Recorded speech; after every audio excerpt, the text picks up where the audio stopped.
기도드리겠습니다.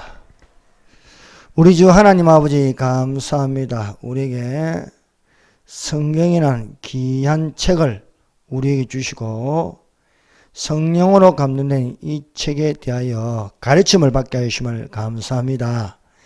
이 시간도 성령님께서 우리의 교사가 되시고 스승이 되셔서 인도자가 되셔서 성령의 감동하심으로 가르침을 받게 하여 주시옵소서. 하나님의 말씀이 살아서 우리의 영과 골수와 관절을 찔러 쪼개기까지 하며 우리의 마음과 생각과 뜻을 감찰하여 주사 오직 만물이 우리와 상관하신 자의 눈앞에 벌거벗음같이 드러나게 하여 주시옵소서. 예수님 이름으로 기도드립니다. 아멘. 시리즈로 산에서 크게 역사하시는 하나님, 오늘 네 번째 시간입니다. 성경은요 참으로 신비한 책입니다. 이 책은 사람이 지은 책이 아닙니다. 이 책은 하나님의 책입니다. 그래서 저기 삼성동에 별마당 도서관에 가면요 거기 어마어마하게 책이 많습니다. 책이 많은데 내가 아무리 찾아봐도 성경책만 없어요. 세상에 성경책이 눈에 안 보이더라고요. 근데 오늘도 놀라운 사실은 제가 거기 별마당 도서관에 지금 그 도서관에 그 책상으로 된 사람이 앉을 수 있는 데가 20석이 됩니다. 그래서 아침마다 가서 자리를 잡아서 성경책을 이제 펴놓고 이렇게 보고 있습니다. 하루 종일요. 그러면은 많은 사람들이 왔다 갔다 하고 거기는요 공항터미널이 가까이 있어가지고 외국에 있는 사람들이 어마어마하게 많습니다. 한 70에서 80%는 동남아 사람들 또 외국인들 많은데 가끔 가다가 외국인들이 신기하게 쳐다보는 데가 있습니다. 저를 쳐다봅니다. 이 성경책이 펴져 있는 걸 보고 그래서 오 바이블 하면서 그래서 나도 영어로 This is Bible 이렇게 합니다. 오늘은 외국인 부부인데 지나면서 오 성경책을 보시는 거냐 하면서 한국말을 하는 거야. 한국말 잘하시냐. 저는 선교사입니다. 목사님 되십니까? 그래서 딱 명함을 목사입니다. 유튜브에 들어가면 제 설교도 있으니까 한번 보십시오. 그분이 엄청나게 반가워하는 것을 보았습니다. 사랑하는 여러분, 아무리 책이 많아도 성경책을 읽지 못하면 그건 소용이 없는 것입니다. 여러분, 책 중에 책, 베스트 오브 베스트는 성경입니다. 여러분, 성경은요, 평생 읽어도 새롭고 계속해서 샘솟는 샘물같이 솟아나는 게 성경입니다. 지금도 성령님께서 이렇게 말씀을 가르쳐 주시면은 이게 또 항상 새로운 말씀으로 우리에게 가르쳐 주십니다. 그렇다고 특별히 내게만 주시는 말씀은 없습니다. 이미 성경에 다 기록되어 있는 것을 가지고 감동을 받고 이것이 내게 주시는 말씀이 되어야 할 줄 믿습니다. 이단들의 특징이 뭐냐? 나에게만 주는 거예요. 나에게만. 교주에게만 주는 거예요. 그래서 교주가 신이 되고 예수가 되고 성령이 되고 하는 것입니다. 저 평택에 무슨 교회 목사 여자 목사인데 이름이 뭐더라? 그 여자 목사는 지가 하나님이래. 보니까 한기총에도 막 가입되고 정말 웃겨요. 지가 성령님이래. 하나님 아버지로 왔대. 그래서 막 미혹돼가지고 내게 헌금을 많이 해야 치료받을 수 있다. 근데 어떤 분이 그 말을 듣고 헌금을 많이 했어요. 근데 병이 안 나왔어. 안 나가지고 고발했어, 지금. 고발해가지고. 이런 것을 보십니다. 사랑하는 여러분, 우리는 성령을 통하여 은혜 받으시기를 바랍니다. 너는 배우고 학신하인에 가라. 너는 네게서 배운 것을 알면 너는 어려서부터 성경을 알았나니. 성령은 너로 하여금 그리스도 예수 안에서 믿음으로 말미암아 구원에 이르게 하느니라. 성령을 통하여서 구원받는 믿음이 되시기를 바랍니다.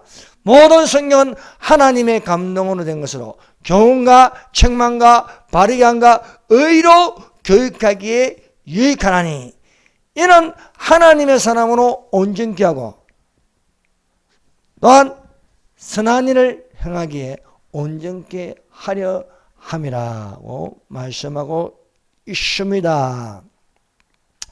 사랑하는 여러분, 우리가 성경을 읽으면 이 산들이 나와요. 산들. 예. 우리 대한민국에도 서울에도 산들이 있죠. 북한산, 도봉산, 수락산, 불암산, 또 수원의 강교산, 이 산들이 쭉 있습니다.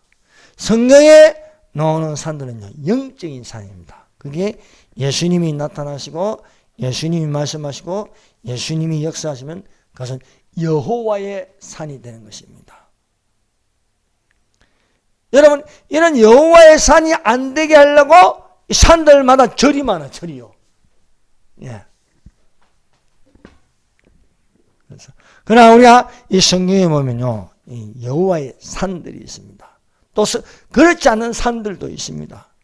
쭉 이렇게요, 성경에 나온 산들을 연구해 보니까 제법 많아요.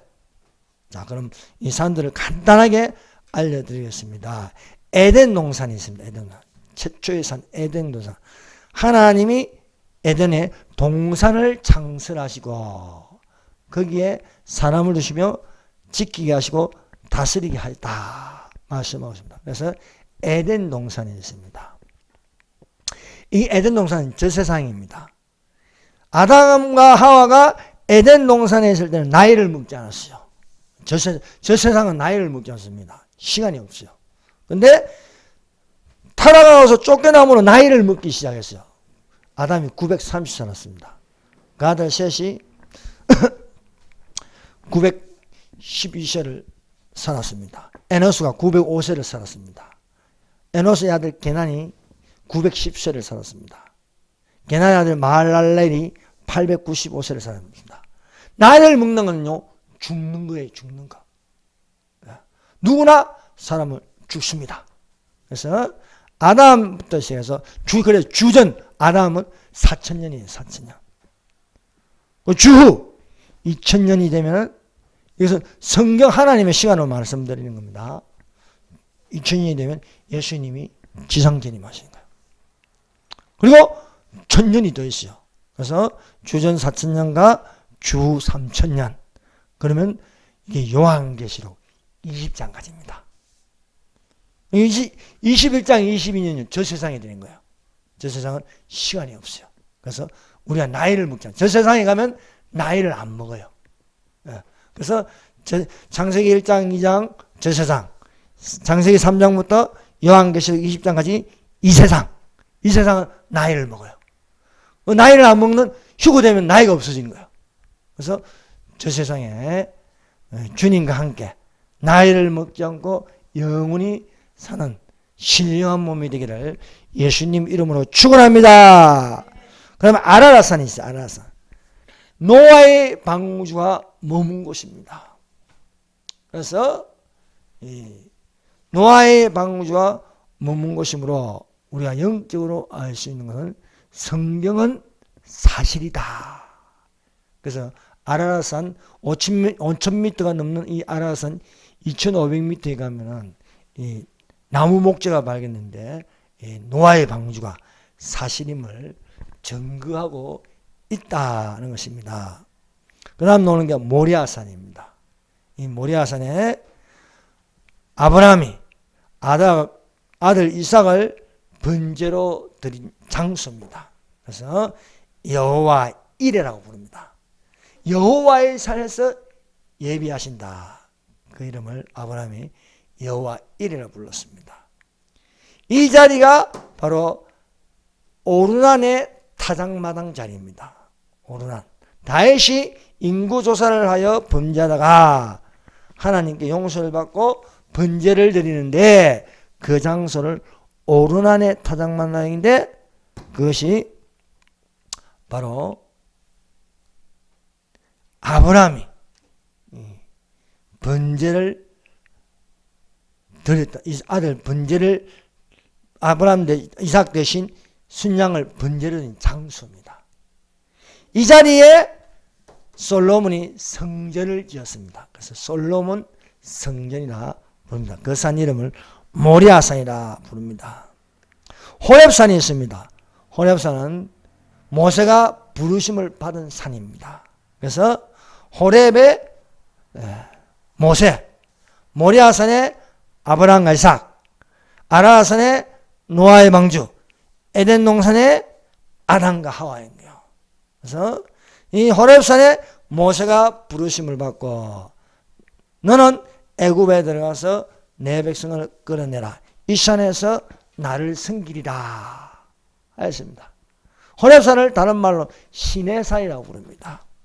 그래서 이 시내산에 여호와께서 강림하십니다. 꼭대기 강림하시는데 불같이 불이 떨어져서 강림하십니다. 여기서 십계명을 받습니다.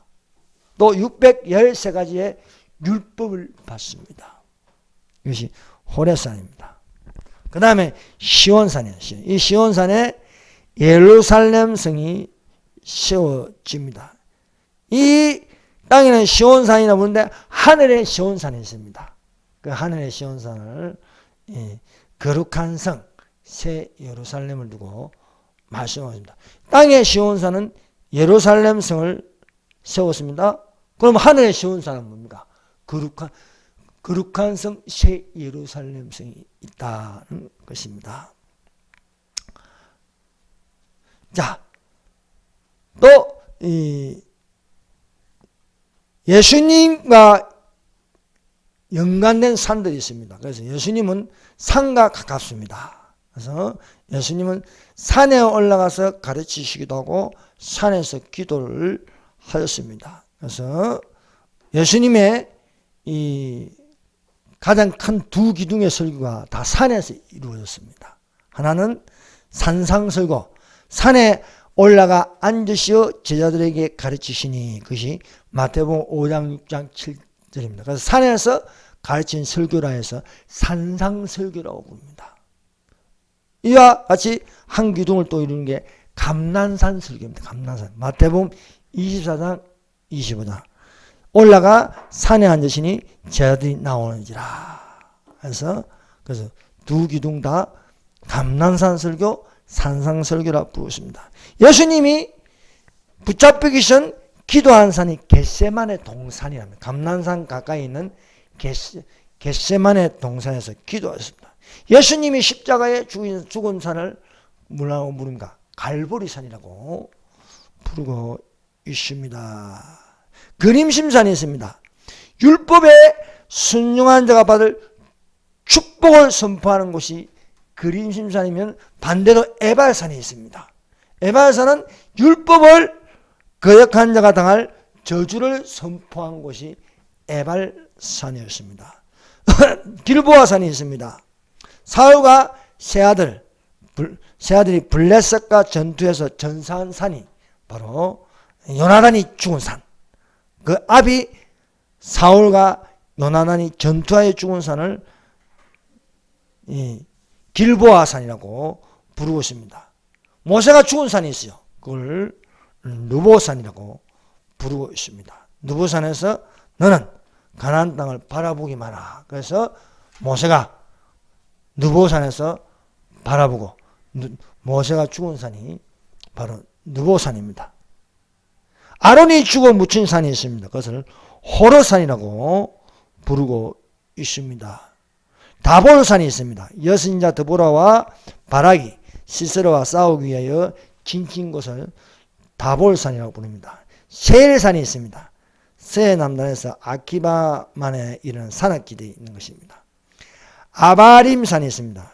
이것은 여기서 최고봉은 느보산이라고 부르고 있습니다. 그래서 우리가 이 시간에 예수님과 연관된, 예수님이 직접 올라가시고 또 말씀을 선포하시고 기도한 이 산들에 대하여 우리가 살펴보고자 하는 것입니다. 첫 번째, 산상설교.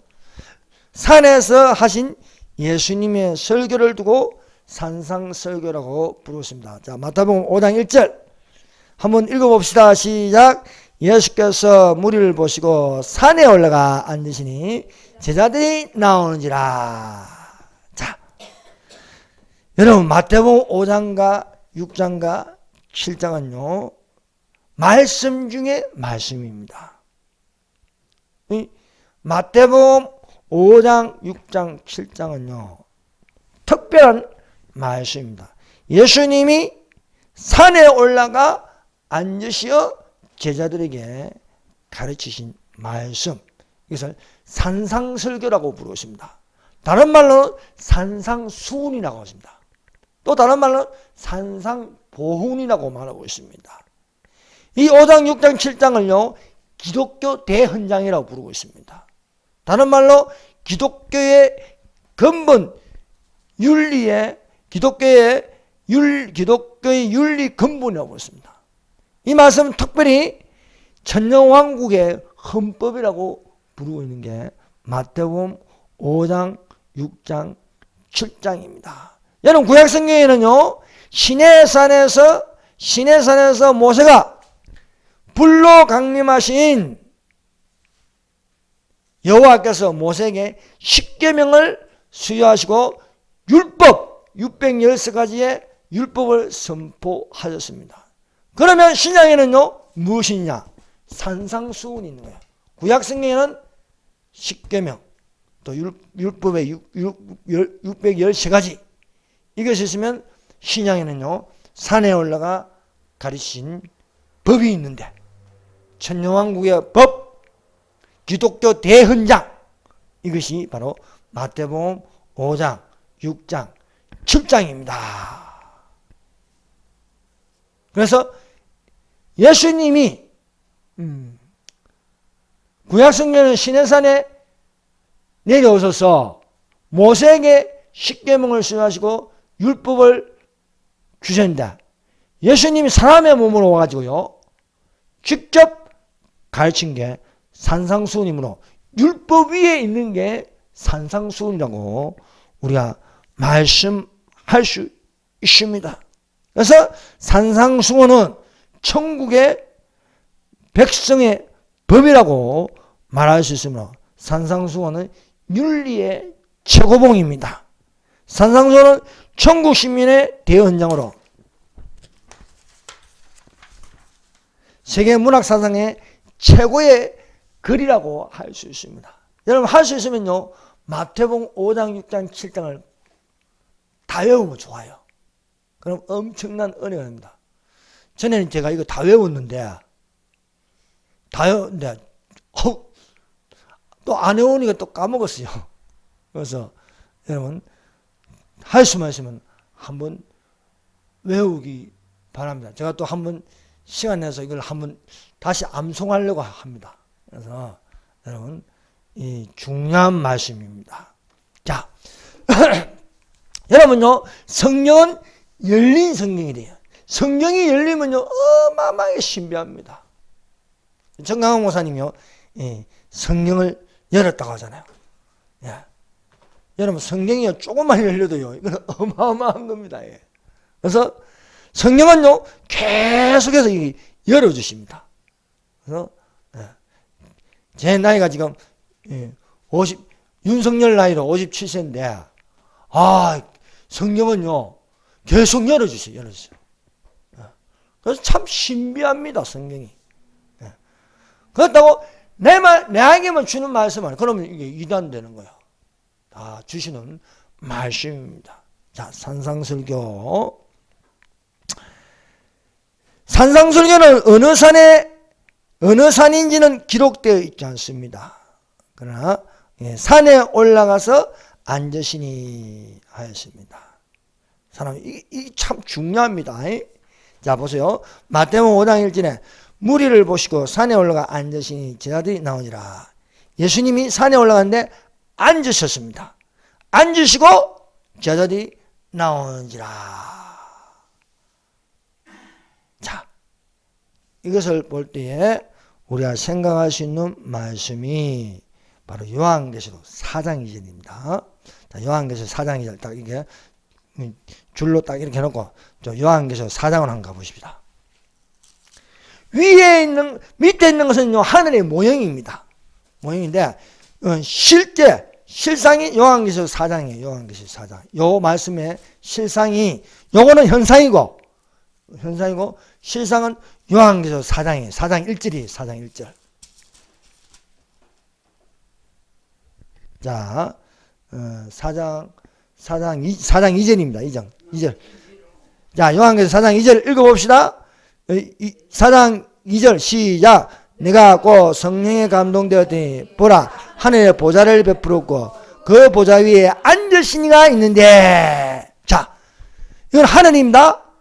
자, 휴거되고 나서, 자, 이리로 나팔 같은 소리를 듣고 이리로 올라와서 이제 휴거자들이 본 건 뭔가? 성령에 감동하여 보이는 게요, 하늘의 보좌를 베풀었고. 여러분, 휴거되면 하늘에요, 보좌를 펼치세요. 보좌를 펼치시는데 앉으신 이가 있대요. 앉으신 이. 여러분, 예수님은 서 계실 때가 있고 앉아 계실 때가 있어요.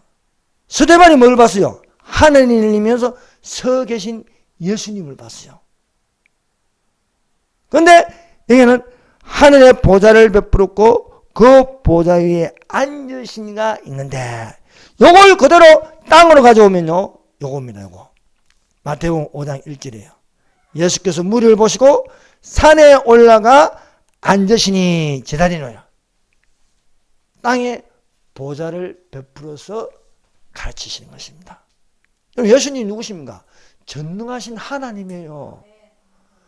그럼 하나님이 계시면은, 하나님이 거기 계시면, 하나님은 거기 앉으시면 보좌를 베푸는 거예요. 보좌를. 그래서 이 보좌를 베풀어서 말씀을 전하는 겁니다. 여기 마태복음 5장 1절에 누가 나왔어요? 제자들이 나오는지라. 자, 하늘의 보좌를 베풀고 거기 누가 있어요? 24 장로가 있더라. 말씀하고 있는 것입니다. 자, 산에 올라가 앉았을 때 제자들이 나왔습니다. 자, 천상에 올라가서 나팔 같은 소리를 듣고 천상에 올라가면 뭘 보냐? 예수님께서 보좌를 베풀어요. 보좌. 딱 의자를 갖다 놓고 거기에 앉으신 거예요. 여러분, 앉으시는 건 두 가지입니다. 구원을 베풀기 위해서 앉으시는 게 있고, 심판하기 위해서 앉는 게 있고, 백보자 심판하기 위해서 앉으시는 거예요. 그런데 마태복음 5장은요, 심판이 아니에요. 심판이 아니에요. 4장 1절, 하늘에 있는 보좌를 펼치신 게 그 모형으로 땅에서 산에 올라가 앉으시니 제자들이 나오니라. 사장은 뭔가? 하늘의 보좌를 베풀었고 그 보좌 위에 앉으신 이가 있는데, 그 보좌 주위 둘로 24 보좌들이 있고 24 장로들이 있습니다. 자, 요한계시록 4장 4절이에요. 4장 4절. 또 보좌에 둘러 24 보좌들이 있고 그 보좌들 위에 24 장로들이 흰 옷을 입고 머리에 금멜령을 쓰고 앉았더라. 자, 여러분, 지상에서 산에 올라가 예수님이 앉으시니 그 누가 있어요? 제자들이 있습니다. 제자들. 자, 나팔 같은 소리를 듣고 하늘에 올라가니 보좌를 베푸는데 그게 누가 나옵니까? 24 장로들이 있는 거예요. 24 장로들. 그럼 24 장로들은 누굽니까? 구약의 12지파와 신약의 12사도를 상징하고 있습니다. 뿐만 아니라 구약시대와 신약시대에 구원받는 모든 성도들을 대표하는 24장로들이라 말할 수 있습니다. 그래서 예수님이 보좌에 앉으셨다. 자, 예수님이 산에 올라가 앉으셨다. 이렇게 되어 있습니다. 그러면은 이 지상에서 보좌를 또 베푸는 곳이 한 곳이 더 있는데 바로 마태복음 24장이에요. 마태복음 24장 자 펴보세요. 24장. 자, 우리 성경 공부도 할 겸 마태복음 24장 자 3절 24장 3절 읽어봅시다. 시작. 예수께서 감난산 위에 앉으실 때에 제자들이 조용히 와서 이르되 우리에게 이르소서 어느 때에 이런 일이 있겠사오며 또 주의 임하신가 세상 끝에는 무슨 징조가 있으리까. 자, 마태복음 5장 1절에요. 예수께서 산에 올라가 앉으실 때 제자들이 나오는지라. 자, 마태복음 24장 3절도요. 산에 올라가서 앉으셨을 때에 제자들이 나왔다는 거예요. 제자들이. 여러분, 예수님이 앉는다는 건요, 보좌를 베푸는 거예요. 하늘의 보좌를 땅에 베푸시는데 앉으셨다. 마태복음 5장 산상수훈의 산상설교에 앉으신 건요, 구원의 말씀입니다. 근데요, 마태복음 24장과 25장 뭐냐? 감난산 설교인데 주의 임하신가 세상 끝에 관한 말씀인데 심판입니다. 심판. 그래서 하늘에 예수님께서 보좌를 베풀어 앉으시는 그 모양은 하나는 구원을 위한 것이고 하나는 심판을 위한 것이다. 그러면 마태복음 5장의 짝이 바로 하늘의 것은 요한계시록 4장 말씀하신 것. 보좌에 앉으실 때 24장로가 둘러있더라. 자, 그럼 마태복음 24장 3절은 무엇입니까? 마태복음 24장 3절의 이 말씀은 바로 요한계시록 20장에 있는 백부자 심판에 앉으신 말씀과 연결이 되어 있습니다. 하늘에 있는 건요, 이 말씀, 마태복음 2장 3절에 있는 이 말씀, 제자들, 산에 올라가서 앉으실 때에 제자들이 나왔다. 이것은 심판에 대한 말씀을 하시기 위함입니다. 그럼 이 하늘에 있는 건 뭐냐? 하늘에 있는 건요, 바로 요한계시록 20장 11절이에요. 자, 요한계시록 20장 11절. 또 한번 가보십시다. 요한계시록 20장 11절. 자, 11절.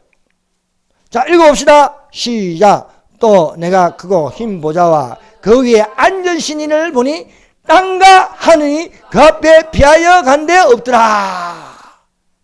마태복음 우리가 24장을 읽은 것처럼 산에 올라가 앉으시니 제자들이 나와서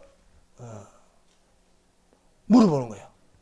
주의 임하신가 세상 끝에는 무슨 징조가 있사오리까. 그러니까 사람의 미혹을 주의하라 하면서 인자의 임하신가 징조에 관하여 말씀하시므로 25장 끝에는 7번째 비유는 양과 염소를 가르는 거예요. 양과 염소. 오른편에는 양, 왼편에는 염소 한 것처럼 이 모양을 땅에서 보여주신 거예요. 여러분, 이 땅에 있는 교회, 성전은요, 하늘의 모형이에요, 모형. 이런 것처럼 예수님께서 앉아서 가르치신다. 그러면요, 보좌를 베푸는 거예요, 보좌를. 근데 그 보좌가 구원에 대한 보좌냐, 아니면 심판에 대한 보좌냐. 마태복음 5장은요, 요한계시록 4장에 있는 바로 구원을 베푸시는 보좌이고, 마태복음 24장에 감난산에 올라가 앉으신 것은 바로 오늘 바로 읽은 것, 요한계시록 22장 11절. 흰 보좌와 그 위에 앉으신 이를 보니 앉으셨다는 거예요. 앉으셔서 심판하는 모습을 볼 수 있습니다. 그러므로 사랑하는 여러분, 우리가 어디에 앉아 계신 모습을 봐야겠습니까?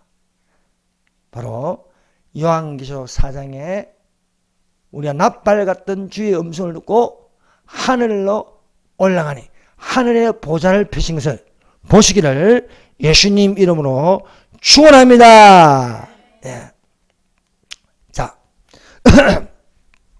여러분, 이 지금 우리가 읽은 거 요한계시록 20장 11절, 이 흰 보좌를 백보자 심판을 펼치기 전 이게 이 앞에 천년왕국이 있어요. 천년왕국. 그러니까 이 백보자 심판은 천년왕국과 새하늘과 새 땅 사이에 들어있는 겁니다. 새하늘과 새 땅 사이에 들어 있습니다. 그래서 우리가 이것을 알 수 있게 여기서 기록하고 있습니다. 그래서 천년왕국과 새하늘과 새 땅, 천년왕국과 새하늘과 새 땅에 두 가지 사건이 나요. 하나는 곡과 마곡의 전쟁이 있습니다. 곡과 마곡의 전쟁. 그리고 백보자 심판이 있습니다. 이 곡과 마곡의 전쟁을 4차 대전이 됩니다. 4차. 여러분, 전쟁은요, 크게 지상에서 일어나는 것은 1차 대전, 2차 대전, 3차 대전은 아마겟돈 전쟁이에요. 아마겟돈 전쟁. 한란 중에 아마겟돈, 그것도 산과 연관돼요. 아마겟돈이 뜻이 무기뚜의 산이다. 무기뚜의 산. 또 산 이름이 하나 더 나오는 무기뚜의 산인데, 여기에서 인류의 마지막 전쟁이 일어난다.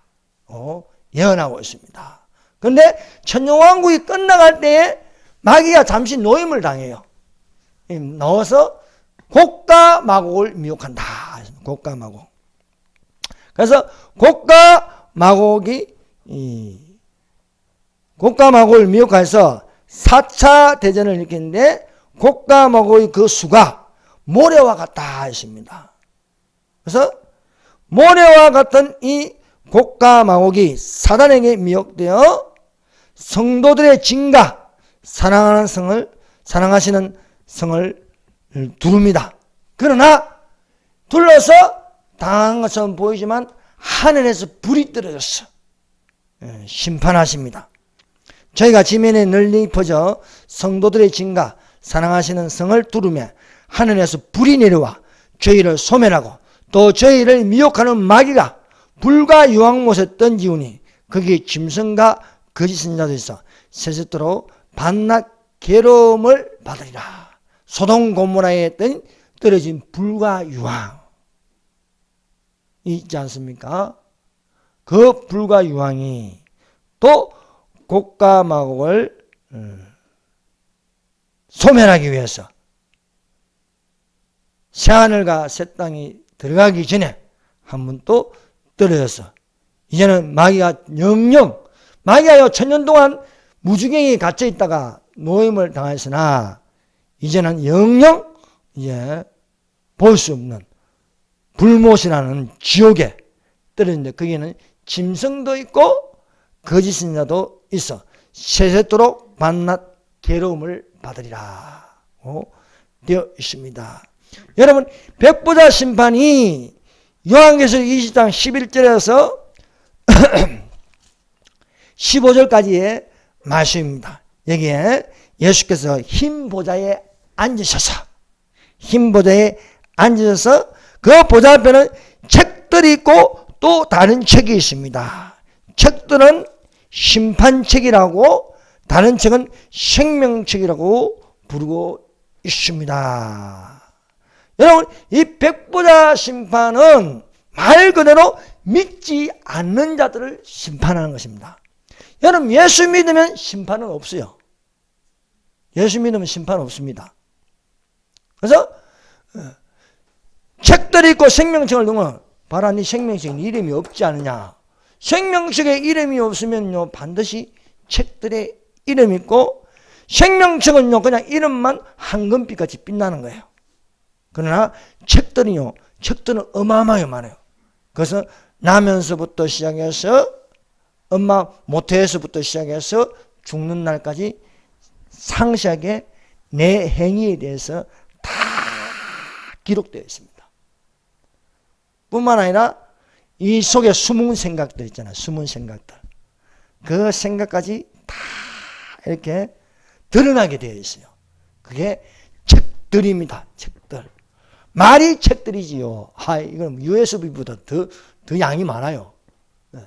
그 안에 많은 내용들이 낱낱이 우리가 이재명 저놈이 아는 것만 해도 정가사범인데 우리 모르는 게 얼마나 많겠어요. 우리는 모르는데 책들은 다 기록되어 있어요. 예수 안 믿으면 지금 지옥 가는 거예요. 그런데 내가 보기에는 못 믿겠어요. 제가 너무 컸어. 교회를 너무 못 살게 굴어가지고요. 그래서 이 책들의 그 행한 대로 심판을 받는다라고 되어 있습니다. 또 내가 보니 죽은 자들이 물은 대선하고 그 보좌 앞에 섰는데 책들이 펴있고 또 다른 책이 펴졌으니 그 생명책이라 죽은 자들이 자기 행위를 따라 책들의 기록된 대로 심판을 받으니 이것을 둘째 사망이라고 부릅니다. 예수 믿는 사람은요 첫째 사망만 있고 둘째 사망은 없습니다. 그러나 믿지 않는 자는요 백보자 심판에서 심판을 받기 위해서 몸이 살아난 거예요. 그래서 구원받는 자에게는 생명의 부활로, 믿지 않는 자에게는 심판의 부활이라고 하였습니다. 사랑하는 여러분, 우리는 믿는 자로 생명의 부활이 되어서 생명책에 황금빛같이 빛나는 이름들이 되시기를 바랍니다. 자, 다시 마태복음 5장으로 오세요. 자, 마태복음 5장, 6장, 7장을요. 산상수훈, 산상보훈, 산상설거, 기독교 대헌장이라고 부르고 있습니다. 그래서 마태복음 5장의 구성입니다. 여러분, 마태복음 5장을 읽어보면요. 첫 번째는요, 복이 있는 사람입니다. 복이 있는 사람. 그래서 여기 마태복음 5장 1절에서 12절까지 우리가 읽었는데 복이라는 글자가 9개 나와요. 그래서 구복입니다. 근데 왜 이걸 8복이라 하는지 모르겠어요. 분명히 복 있는 자는요 9개입니다. 9개. 그래서 여기에 9가지의 복에 대해서 했는데 이 복은 세상적인 복과 다릅니다. 예수님이 말씀하시는 복 있는 자에 대해서 말씀하고 있습니다. 두 번째 나오는 주제는 소금과 빛입니다. 우리 흔히 빛과 소금이라는데 사실은 소금이 먼저 나오고 그 다음에 빛이 나옵니다. 너희는 세상의 소금이니 너희는 세상의 빛이라 말씀하고 있습니다. 그리고 세 번째 구성되면요, 이것은요, 율법에는 살인하지 말라, 간음하지 말라 되어 있습니다. 그러나 이 예수님이 말씀하는 생은요 새로운 거예요. 새로운 이 법을 선포하는 거예요. 그래서 살인하지 말라, 이게 율법인데 거기에 대해서 간음하지 말라 이런데 사람이 음욕을 푼 자도 간음함이라 더 구체적으로 예수님이 설명하고 있습니다. 또 살인하지 말라도 마찬가지예요. 21절 살인하지 말라 하는데 남을 미워하는 것도 살인이라고 예수님이 더 구체적으로 말씀하고 있습니다. 그래서 또 도무지 명시하지 말지니 하면서 말씀하고 있고요. 또 율법은 이렇지만은 율법은 이렇지만 또 새로운 헌법을 또 예수님이 말씀하십니다. 그래서 그것이 바로 5장 33절부터 37절 보면은 또 나오고 있고, 눈은 눈으로 하여서 너희는 이렇게 해라. 오른밤을 맞으면 왼밤을 돌리고, 속옷을 달라면 겉옷을 주고, 오리를 가자면 심리를 같이 가져라. 원수를 미워하라. 이건 율법이에요. 그런데 새로운 헌법으로서 말씀하기를 너희 원수를 사랑하며 너희를 받게 하는 자를 위하여 기도하라. 그래서요, 이 마태복음 5장, 6장, 7장을 읽으면요, 율법과 반대되는 것들이 있어요. 율법에는 모세의 법은 있는데 예수님의 법은 이렇게 말씀하고 있다는 것을 우리에게 가르쳐주고 있습니다. 여러분, 성경은요, 항상 먼저 사람에게 주는 것은 복입니다. 복. 그래서 하나님이 사람을 하나님의 형상, 우리의 형상을 따라 우리의 모양대로 사람을 만들고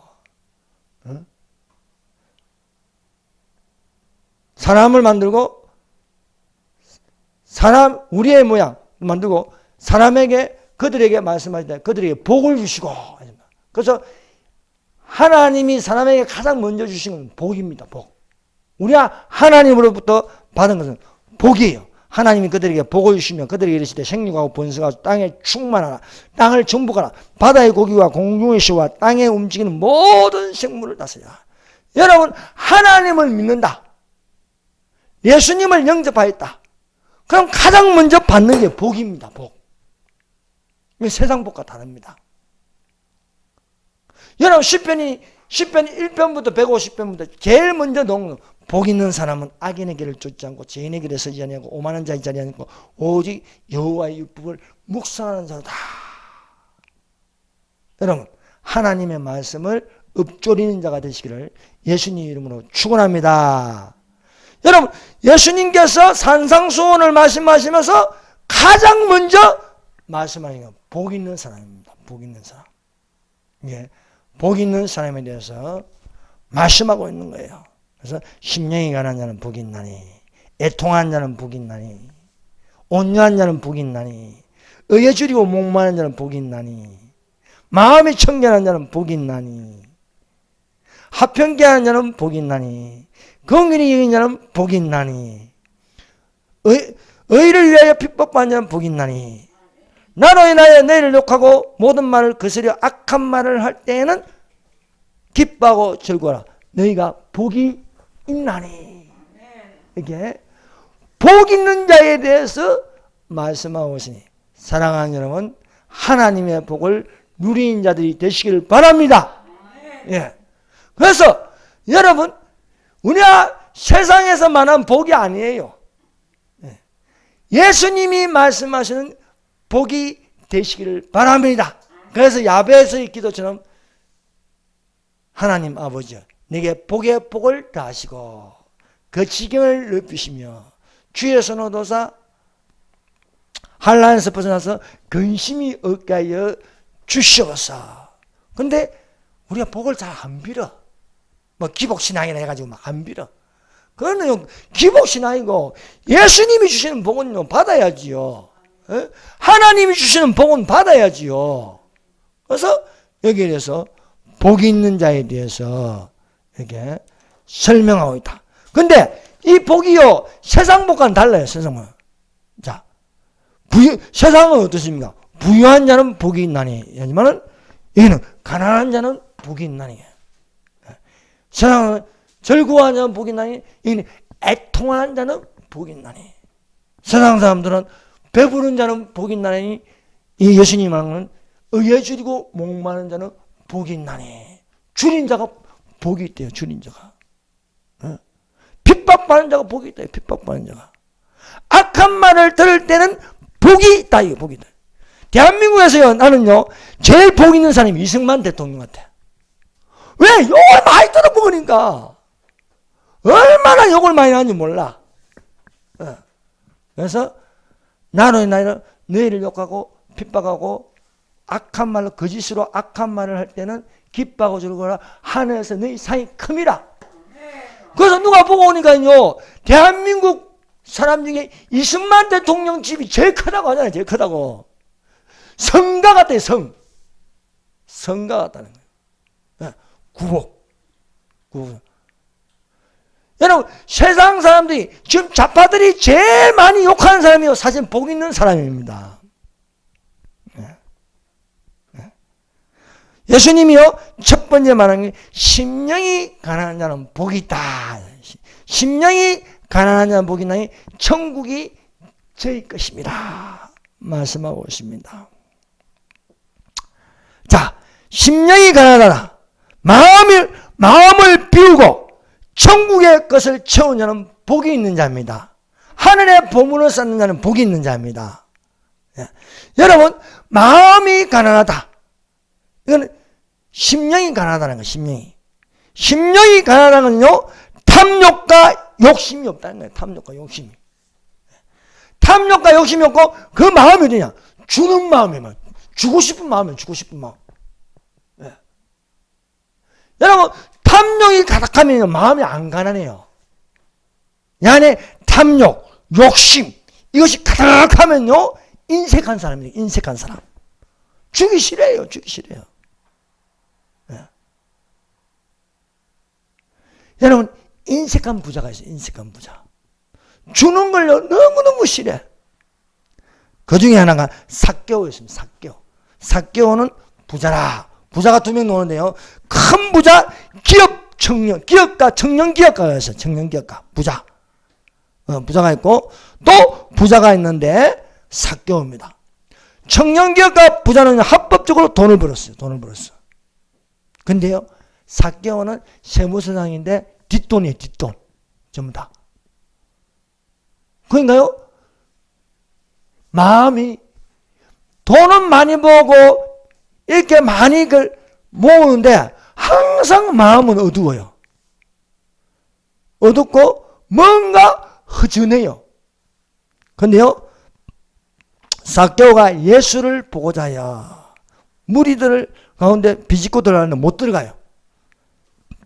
삭개오는 키가 작은지라 보고 싶은 마음이 있어 뽕나무에 올라갔더니 예수님이 지나가다가 서서 삭개오야, 속히 내려오라. 오늘 내가 너의 집에 유하여야겠다. 여러분, 심령이 가난해지면요, 예수님을 영접합니다. 예수님이 나 안에 들어옵니다. 여러분, 주는 자가 복이 있습니다. 주는 것이 복이 있다. 예. 주면요, 모을 수가 없는 거예요. 모을 수가. 삭개오가 속히 내려와서 절구하여 집에 들어가서 예수님을 영접합니다. 삭개오가 바뀌었어요.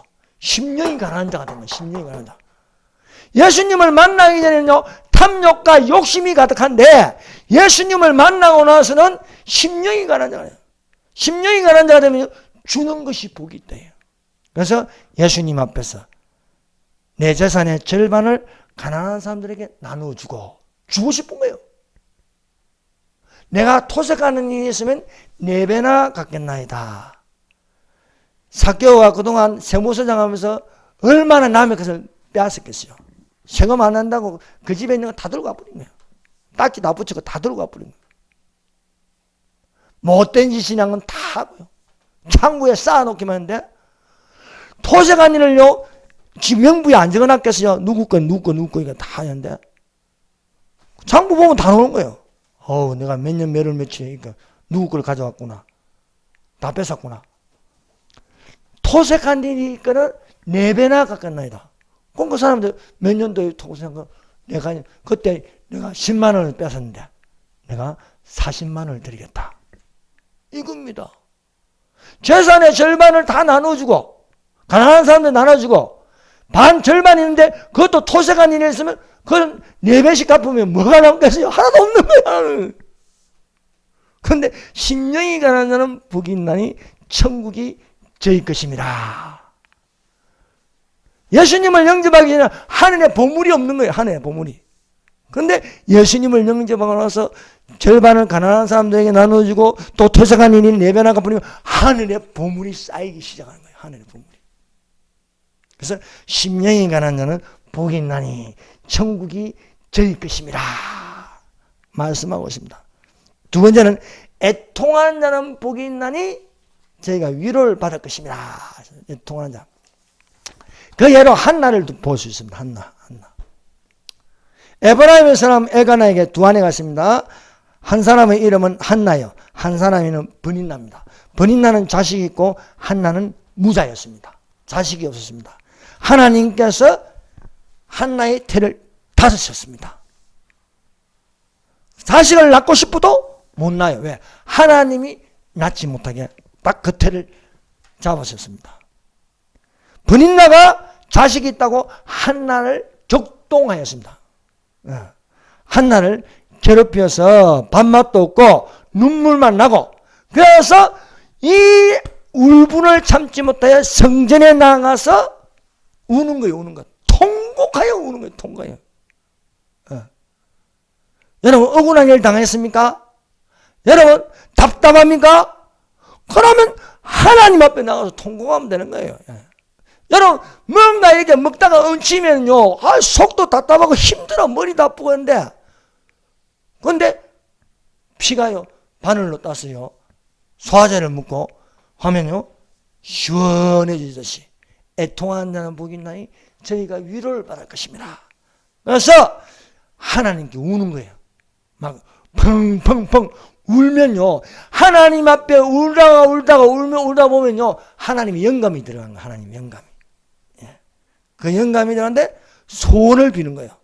소원하여 가로되 만군의 여호와여, 만일 주의 여종의 고통을 돌아보시고 나를 생각하시고 주의 여종을 잊지 아니하사 아들을 주시면 내가 그의 평생에 그를 여호와께 드리고 삭도를 그 머리에 대지 아니하겠나이다. 이거 뭡니까? 응답받는 거예요. 응답받는 거. 네. 사랑하는 여러분, 정말 원통합니까? 원한이 가져 있습니까? 밤낮 택하신 자의 택하신 자의 그 원수를 갚아주지 아니하시겠느냐? 지금 그래요. 지금 대한민국 지금 돌아가는 게 그래요. 위기입니다. 힘듭니다. 근데 두려워하면서, 두려움이 사람 잡아먹는 거예요. 두려움이. 여러분 두려움이 깔리면요 망하는 거예요. 유튜브를 보면요 얼마나 가짜 뉴스를 보내요. 우파들도 막 가짜 뉴스를 쏟아내고, 뭐 윤석열이 자판이, 뭐 김건희가 뭐 자판이 하면서 막 두려움을 주는 거예요. 이제 나라 망하는 것처럼. 여러분 하나님은 두려움이 아닙니다. 하나님은 담대함입니다. 사랑 안에 두려움이 없나요? 두려움을 물리치시기를 바랍니다. 네. 한나가 답답하여 하나님 앞에 울며 기도하니까 애통하는 자는 복이 있나니 저희가 위로를 받을 것이다. 그래서 눈물 콧물 다 쏟아내고 응답이 온 거야. 그래서 기쁜 마음으로 집에 들어와서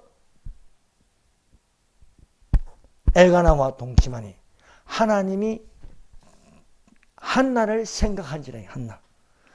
여러분 하나님이 우리를 기억하는 게 뭡니까? 기도를 통해서 기억하는 거예요. 기도를 통해서. 여러분 쉬지 말고 기도하시기를 바랍니다. 기도하면 하나님이 기억하신다. 하나님이. 예. 그 위로로 사무엘을 주신 거예요. 사무엘을. 예. 사무엘의 뜻이 뭔가? 내가 여호와께 구하였다. 내가 여호와께 구하였다. 한나가 울면서 기도하면서 내게 아들을 주시거든. 여호와께 드리고 삭도를 그 머리에 대지 아니하겠나이다. 이게 무슨 말입니까? 나시린으로 키우겠다. 나시린으로. 예? 나시린은요 삭도를 머리에 대지 않습니다. 술을 마시지 않습니다. 시체를 마시지 않는 게, 평생 술을 마시지 않고 평생 시체를 만지지 않고 평생 삭도를 머리에 대지 않는 게 나시린이라고 부릅니다. 나면서부터 거룩하게 사는 게 나시린이에요. 나시린. 그 대표 중에 사무엘입니다. 사무엘. 신약에서는 세례요한이 있습니다. 오늘날 나시린은 무엇입니까? 그리스도인입니다. 거듭난 그리스도인. 거듭난 그리스도인은 거룩한 행실과 경건함이 있어야 할 줄 믿습니다. 그래서 한나가 애통하여 복이 있는 것은 사무엘을 얻으시니 그 사무엘이 이스라엘의 지도자가 되어 다스리는 자가 되는 것입니다. 오늘 여기까지요. 여러분 심령이 가난한 자는 복이 있나니 천국이 저희 것입니다. 애통하는 자는 복이 있나니 저희가 위로를 받을 것입니다. 말씀하고 있습니다. 이 시간에 우리 다 같이 통성으로 기도하시겠습니다. 주여 삼창합니다. 주여 주여 주여.